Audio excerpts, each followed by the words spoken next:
Olá, eu sou José Luiz Junqueira, da Jauli Asset Management. Com esse vídeo, a gente gostaria de atualizar nossos cotistas a respeito do nosso fundo, do mercado atual, das nossas empresas e das perspectivas que a gente vê para frente. Vamos começar conceituando uma coisa que a gente chamou de mandala de juros. Qual o impacto dos juros sobre o valor das empresas? Basicamente, em ambiente de juros altos, as empresas vendem menos, elas trabalham para pagar a despesa financeira e juros. Os juros também aumentam o custo de capital próprio, a valor presente tudo vale menos, inclusive toda a riqueza que as empresas são capazes de gerar no futuro. E além disso, os juros altos drenam a liquidez de ações para outros mercados, em especial a renda fixa. Assim, quando o Banco Central começou a cortar juros em agosto, o mercado deveria reagir positivamente, não? Mas, coincidentemente, com o início do corte da nossa taxa de juros, houve uma saída de dinheiro de investidores estrangeiros, uma saída bastante expressiva.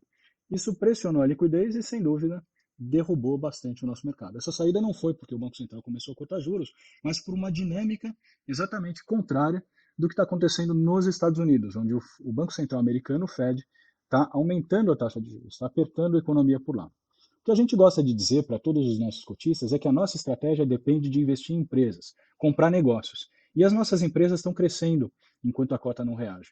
Aqui a gente mostra o nosso portfólio consolidado, que o lucro das nossas, a receita das nossas empresas, mais do que dobrou desde 2019 para cá. A geração primária também de riqueza dos negócios das empresas, ou chamado também de EBITDA, também cresceu nessa proporção. Tanto que em termos de margem, de rentabilidade, as nossas empresas estão num patamar parecido com o que estava em 2019. Elas até sofreram durante um período, mas já recuperaram significativamente. Uma coisa é certa, a gente está mudando agora o ciclo de política monetária, está saindo do passado, do que a gente viu esse aperto, onde a taxa saiu de 2 e foi para 3,75, e agora a gente vai viver uma taxa de queda de taxa de juros, o que favorece bastante naquela mandala não só as empresas, mas também o mercado de ações. O que é importante, se a gente olhar o que aconteceu em todos os outros ciclos de corte de taxa de juros, aqui a gente tem o iniciozinho dessas linhas amarelas, é quando o Banco Central começou a cortar juros. E as linhas cinzas, esse patamar, é a expectativa que o mercado tinha de quanto seria a taxa terminal, aonde a taxa ia terminar. A gente pode ver que é bastante comum o mercado superestimar a taxa terminal de juros. Em todos os outros casos que a gente pode ver aqui, os juros caíram significativamente mais do que o mercado estimava no início. Então, quando o mercado deve reagir? Vamos olhar também para o passado um pouco. Aqui, essa linha aqui mostra meses antes do Banco Central começar a cortar juros, e aqui mostra o que aconteceu depois. Isso aqui são as vendas do varejo. As vendas do varejo reagiram muito positivamente em todos os outros cortes, ciclos de corte de taxa de juros. A mesma coisa aconteceu com a atividade econômica. A gente tem visto o PIB muito forte para esse ano, bem acima da expectativa de mercado no começo do ano. Dá para esperar, então, ficar fora desse mercado até que o fluxo volte e as pessoas comecem a mudar de renda fixa para renda variável e o mercado fique menos volátil? A gente acredita que não. Se a gente olhar o que aconteceu com a nossa própria cota entre março aqui de 2023 e agosto de 2023, quando começou a cair os juros, nosso fundo subiu 49%. Enquanto nada assim, nada na superfície acontecia, a não ser que ele estava muito barato e o mercado estava antecipando que a política monetária ia virar. Então, se de fato ela for virar, a gente não acha inteligente tentar ficar fora de mercado, porque basicamente o mercado está muito barato. Aqui a gente tem o preço-lucro das empresas, desde 2005 até hoje, mostrando que a gente está num patamar muito baixo de preço-lucro, ou seja, os preços estão baixos e os lucros estão tão gordos. Uma coisa dividida pela outra, a gente está num patamar muito atrativo. E como está o nosso portfólio? Eu mostrei o crescimento da receita naquele outro gráfico e mostrei também como a margem, a rentabilidade dos nossos negócios estão em níveis compatíveis com o que eles foram no passado. Mas o que não está em nível compatível é a despesa financeira. Quando a gente pega a despesa financeira sobre o nosso lucro antes dos impostos e juros, ela representava aqui, no terceiro trimestre de 2019, 48%.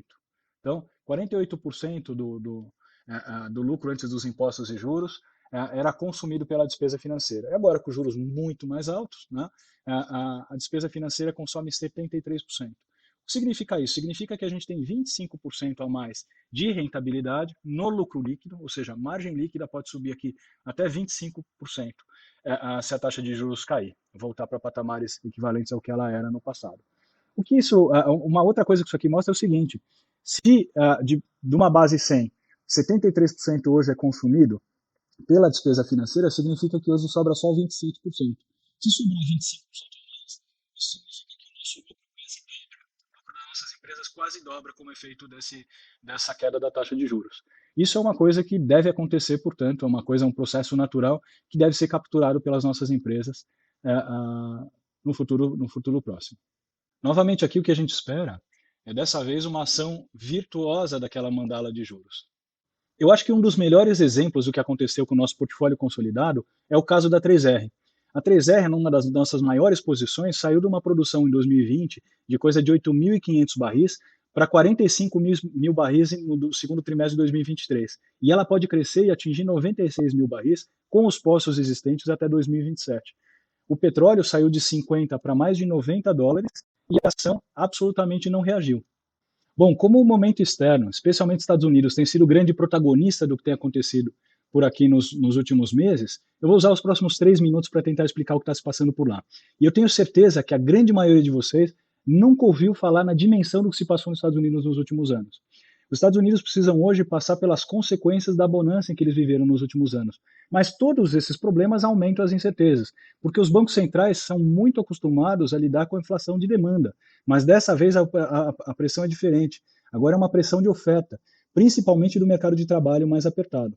A política monetária não produz mais trabalhadores, então assim a duração do aperto pode ser maior do que o mercado esperava. O fato é que os Estados Unidos emitiu muito dólar nos últimos anos. 63% de todo o dólar do mundo foi emitido de 2010 para cá, sendo que desses quase 7 trilhões de dólares de 2020 em diante. O problema é que o PIB, que poderia servir de lastro para esse dinheiro, não cresceu nas mesmas proporções. Em outras palavras, a geração de riqueza real foi muito menor do que a emissão. Cresceu cerca de 30% nesse período, contra 260% do aumento da moeda americana. E como a gente pode entender essa inflação de serviços que a gente está vivendo? Quando a gente olha para a oferta, os gargalos já foram superados, a gente vê nesse gráfico da esquerda. Aqui, do lado direito, a gente vê que a inflação de produtos ela aconteceu em consequência da pandemia a passos maiores do que os passos que a economia vinha acontecendo até 2019. Então, eles inflacionaram primeiro, e agora o que a gente está vendo é os serviços que estavam deflacionados em termos reais, eles estão passando por uma correção para ficar em linha com o passo de até 2019. O mercado de trabalho, sem dúvida, está bastante apertado. A gente teve, durante a pandemia, uma saída do mercado de trabalho, né, bastante expressiva, e a demanda, com toda essa emissão de dinheiro, ficou muito forte. Então, hoje a gente tem um problema aqui. Um problema que não deixa o salário ceder. E qual a nossa visão muito proprietária e heterodoxa sobre a inflação americana? É que ela se trata muito mais do registro de uma inflação passada, que deveria ter desvalorizado a moeda americana, o que não aconteceu pela completa falta de uma segunda moeda competente, do que o registro de novas fontes de calor inflacionário. Talvez a melhor prova disso é o patamar firme de commodities como o petróleo e o próprio minério de ferro. Se o minério se sustenta por tanto tempo acima de 120 dólares, assim que a China tem aumentado sua produção de aço, aliás, o contrário, a economia da China está mais fria do que nunca, esse pode ser um sinal de algumas coisas que capturam essa desvalorização do dólar.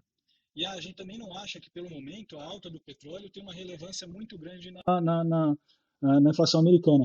Inclusive porque a gente tem considerado, pelo menos, a inflação oficial. Se a gente olhar em termos deflacionados, o petróleo está num patamar muito abaixo do patamar do platô que ele ficou ali entre 2010 e 2015. Coisa de 35% abaixo dele. Por fim, pessoal, não achem que o Fed vai encerrar o discurso de aperto monetário com um discurso muito dovish. Pelo contrário.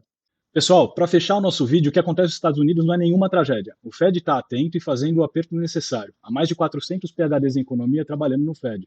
Os juros altos por lá podem pressionar o nosso fluxo e nosso câmbio, mas o desfecho é bastante conhecido. A inflação por lá vai ceder cedo ou tarde, os juros de equilíbrio por lá são bem menores do que os atuais, e assim que o Fed apontar para baixo, a gente vai ter um rally no preço dos bondes, um bull market em ações bastante vigoroso, e a gente vai ver o dólar desvalorizando. Por aqui, a gente continua bastante otimista com o potencial de recuperação da nossa bolsa, e em especial da nossa cota. A gente acredita que esse ciclo tende ainda a ser melhor do que os ciclos de cortes anteriores, por alguns motivos. Primeiro, os valuations estão mais baratos do que nunca. O lucro das nossas empresas pode dobrar em algum tempo. E esse ciclo tem tudo para ser lento e consistente. O mais importante é que as empresas estão ganhando dinheiro. Por fim, ficamos à disposição de todos vocês. Muito obrigado.